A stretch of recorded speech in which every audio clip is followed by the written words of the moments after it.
Hello everyone, this is Sakshi Singhal. Welcome to Dream Classes. In this video, I will discuss it how I scored 90 plus marks in my biology board exam. इस video के अंदर मैं आपके साथ सारी की सारी अपनी चीज़ें डिस्कस करूंगी।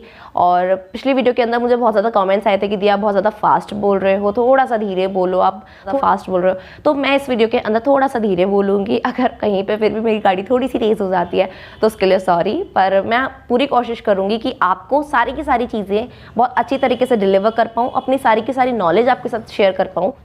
So let's start. So my first point is choose only one source.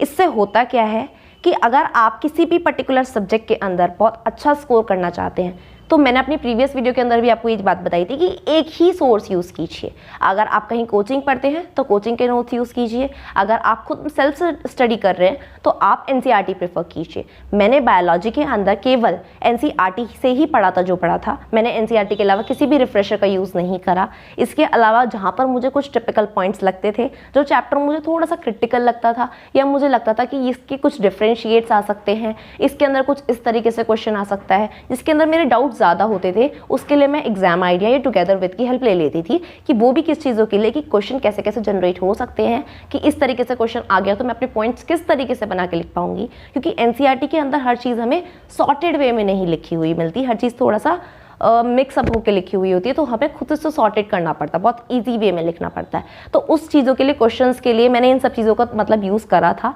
But not all the chapters, in limited chapters. Okay, तो आप एक ही सोर्स यूज़ कीजिए, ये फर्स्ट पॉइंट है। Second point is how to study. देखिए, आपकी class में हर टाइप के बच्चे होंगे, कुछ बच्चे एवरेज होंगे, कुछ बहुत टॉपर्स होंगे।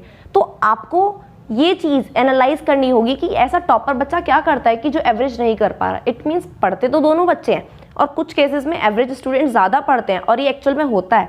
पर क्या है कि इन दोनों में जो एक डिफरेंस है वो है कि वो स्टडी किस तरीके से करते हैं, क्योंकि ये चीज़ बहुत ज़्यादा मैटर करती है कि आप किस तरीके से पढ़ रहे हैं। क्योंकि पढ़ता हर कोई बच्चा है, लेकिन अपने गोल्स को अचीव वही बच्चा कर पाता जो सही तरीके से पढ़ता है। तो आपको एक सही तरीका पता होना चाहिए कि अगर आप, कुछ बच्चे होंगे जो बहुत 2-3 बुक्स में से या फिर ट्यूशन के नोट्स में से भी, बुक्स में से भी 2-3 जगह से पढ़ के बहुत सोचते होंगे कि मैंने यहाँ से भी पढ़ लिया, मैंने बहुत अच्छी तरीके से पढ़ लिया, और अब मेरा जब एग्जाम है उनके एग्जाम्स के अंदर वही लो मार्क्स आ रहे होते हैं। लेकिन जो बच्चे किसी एक चीज़ को फॉलो कर रहे होते हैं तो वो देखेंगे आप बहुत अच्छी तरीके से अपना एकदम से स्कोर बिल्डअप कर लेते हैं। तो एक ही चीज़ उठाओ, 2-3 चीज़ उठाने की आपको कोई ज़रूरत नहीं है। एक मास्टर तरीके से स्टडी करके चलो, ये चीज़ आपको बहुत ज़्यादा यूजफुल होगी अगर आप बोर्ड्स में 90 प्लस लाना चाहते हैं तो। थर्ड पॉइंट इज आपका स्टडी प्लान। ये बहुत ज़्यादा इंपॉर्टेंट चीज़ है, क्योंकि स्टडी प्लान के अंदर आपको देखिए, आपको और भी सब्जेक्ट्स पढ़ने हैं। आपके पास केवल बायोलॉजी नहीं है, फिजिक्स नहीं है, केमिस्ट्री भी आपके पास इकलौती नहीं है। आपके पास 3 सब्जेक्ट्स हैं जो आपके मेजर सब्जेक्ट्स हैं, फिजिक्स, केमिस्ट्री, बायो। इसके अलावा और भी सब्जेक्ट्स हैं, बट उनका वेटेज इतना ज़्यादा नहीं है, मतलब उन्हें इतना ज़्यादा नहीं पढ़ना पड़ता है, पर उन्हें कम पढ़ना पड़ता है इन तीनों सब्जेक्ट्स के कंपैरिजन में। तो फिजिक्स, केमिस्ट्री, बायो, इन तीनों को मैनेज करने का तरीका क्या होना चाहिए? आपको इन तीनों सब्जेक्ट्स को ऑल्टरनेट वे में पढ़ना चाहिए। ऑल्टरनेट वे में पढ़ने से क्या होगा, आपकी सारी की सारी चीज़ें कवर भी होती रहेंगी। आपको ये नहीं लगेगा कि मैंने 2 दिन हो गए एक सब्जेक्ट नहीं छुआ, आपका सेल्फ कॉन्फिडेंस किसी सब्जेक्ट के अंदर नीचे नहीं जाएगा। तो मैंने हमेशा से क्या किया है, अगर मैंने एक दिन बायोलॉजी और केमिस्ट्री पढ़ी है तो नेक्स्ट डे मैंने केमिस्ट्री और फिजिक्स पढ़ी है।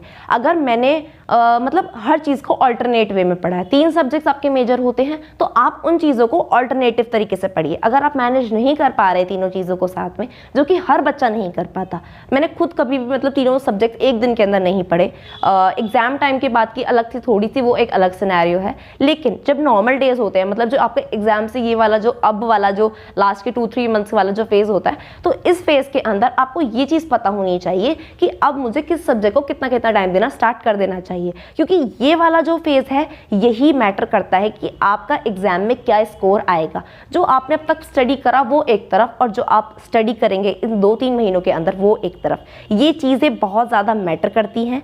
आपको ये आप अपने हर टीचर से कहते हुए सुना होगा कि बेटा कि लास्ट के 3-4 महीनों के अंदर जो आपने पढ़ लिया वो इतना इनफ हो जाता है, वो आपका स्कोर यहाँ से एकदम यहाँ कर देता है, क्योंकि ये प्रीशियस टाइम है। लास्ट का जो होता है प्रीशियस टाइम है, जो आप अभी लर्न करेंगे वो आपकी शॉर्ट टर्म मेमोरी में अच्छी तरीके से फीड रहेगा। तो आपको अपने आप को समझना, अपने ब्रेन को समझना है कि आप क्या चीज़ किस टाइम के लिए कर रहे हैं। अगर आपको लगता है कोई चीज़ है, कोई टॉपिक है, आप बार बार उसको भूल रहे हैं, तो उसे थोड़ा सा एंड के लिए छोड़ दीजिए, क्योंकि आपको पता है कि मैंने अभी लर्न करी तो मैं 2 महीने बाद, 1 महीने बाद इसको डेफिनेटली भूल जाऊंगा, क्योंकि ये बहुत क्रिटिकल टॉपिक है according to you. Not everyone think कि ये एक क्रिटिकल टॉपिक है। ओके तो आपको ये चीज़ें होनी चाहिए, जो आपको टॉपिक लगे तो उस चीज़ों को थोड़ा सा एंड के लिए छोड़ देना चाहिए। जैसे पर्सनली मैं बताऊँ, मुझे सिलेक्टेबल मार्कर्स ये सब चीज़ें वाला जो एक टॉपिक है वो थोड़ा सा मुझे हार्ड लगता था, तो वो मैंने एक डिसाइड किया हुआ था कि एग्जाम से 2-3 दिन पहले इस टॉपिक को अच्छे से पढ़ूंगी बैठ करके, और जब वो एग्जाम में आएगा तो इससे ऊपर जो भी क्वेश्चन आएगा वो मुझे एकदम से लर्न रहेगा,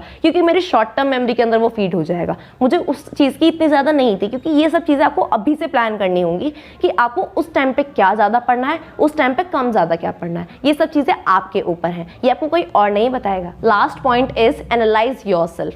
एनालाइज आप अपने आप को करेंगे कैसे, कि जब आपने कोई चैप्टर पढ़ा और आपने देखा कि उस चैप्टर के अंदर से प्रीवियस ईयर्स में से कौन कौन से क्वेश्चंस आ रहे हैं, या फिर जब आपका कोई टेस्ट हुआ, स्कूल के अंदर टेस्ट हुआ, या फिर आपकी यूटी हुए, जो भी आपके जो इंटरनल स्कूल्स के अंदर जो टेस्ट होते हैं उनके अंदर आप क्या स्कोर कर पा रहे हैं। ये आपको एक तरीका है आपको खुद को एनालाइज करने का, खुद को क्वेश्चन करने का, खुद के ऊपर क्वेश्चन मार्क लगाने का कि जितना मैंने पढ़ा उतना क्या मैं अच्छे से कर पा रहा हूँ। अगर मैंने जेनेटिक्स पढ़ी तो जेनेटिक्स के अंदर मैंने ये वाला पोर्शन अच्छे से पढ़ा था, लेकिन जब वो मेरा क्वेश्चन अंदर मतलब एग्जाम के अंदर आया पर मैं उसको वहाँ पर अटेम्प्ट नहीं कर पाया, इसका रीज़न क्या, आपने वो अच्छी तरीके से नहीं पढ़ा।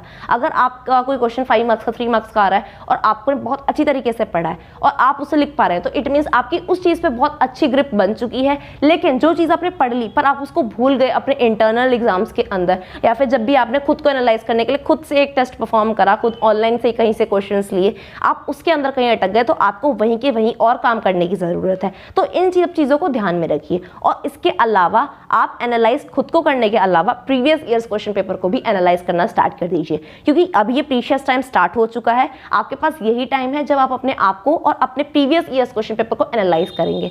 आप एनालाइज कैसे करेंगे, प्रीवियस ईयर्स क्वेश्चन पेपर को देखिए कि कहाँ से कौन कौन से टॉपिक से सबसे ज़्यादा क्वेश्चन पूछे जा रहे हैं, किन किन क्वेश्चंस पे से सबसे ज़्यादा किस पर्टिकुलर सब टॉपिक से क्वेश्चन पूछे जा रहे हैं। तो इन सब चीज़ों को ध्यान में रखिए और इन क्वेश्चंस को सॉल्व कीजिए। अपने आप को जितनी भी आपको पूरी क्लैरिफिकेशन चाहिए, किस टॉपिक के ऊपर से क्या क्या चीज़ें बन सकती हैं, डायग्राम कहाँ से बन रहा है, एक एक चीज़ों को अपने आप से करना स्टार्ट कीजिए, क्योंकि अब आपके पास ज़्यादा टाइम नहीं रहा। अब इस टाइम को अगर आप जो चीज़ें आप पढ़ लेंगे वही आपके बोर्ड के एग्जाम में काम आएंगी। इसके अलावा अगर आपके पास कोई और टॉपिक है, आपको कहीं और प्रॉब्लम आ रही है, आपको नहीं समझ में आ रहा कि इस टॉपिक को कैसे पढूं, इस पर्टिकुलर यूनिट और उस चैप्टर को कैसे पढूं, तो आप मुझे कॉमेंट ज़रूर करना। मैं आपको उसके लिए भी आपके लिए एक सेपरेट वीडियो लेकर आऊँगी। और अगर आपको मुझसे कोई पर्सनली कोई कुछ क्वेश्चन पूछना हो, अगर आपको कोई अलग से डाउट्स हो, अगर अपने कुछ भी केमिस्ट्री से रिगार्डिंग, बायोलॉजी से रिगार्डिंग, इंग्लिश से रिगार्डिंग, तो आप मुझे इंस्टाग्राम पे भी मैसेज कर सकते हैं। इंस्टाग्राम का लिंक मैं डिस्क्रिप्शन के अंदर दे दूंगी। Thank you so much. I will meet you in the next video. Bye bye.